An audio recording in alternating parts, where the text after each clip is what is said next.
Hey everyone, welcome back to our channel. Today I'm going to walk you through the process of deleting your Monopoly Go account.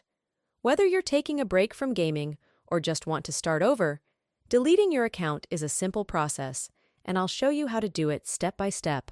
Let's dive in. Open your Monopoly Go app on your smart device and make sure you are signed in to your account. Opening the Monopoly Go app on the homepage at the top right corner of the screen, look for three lines and click on them. Clicking on three lines will open a page where you will go down to the Setting option and click on it. Then look for the Manage Account option in the drop-down menu and click on it. Clicking on the Manage Account option will also open a drop-down menu where you will look for the Account Deletion option and click on it. The application will open a new page that will fully explain what will happen if you delete your account.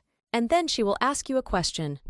What is the reason for deleting the account, and if she can help you with that? If you want to delete your account, scroll down to Delete My Account and click on it. And that is that. By following these steps, you can easily delete your Monopoly Go account. If this guide helped you, please give it a thumbs up and consider subscribing to our channel for more helpful guides and tutorials. Thanks for watching, and see you in the next video.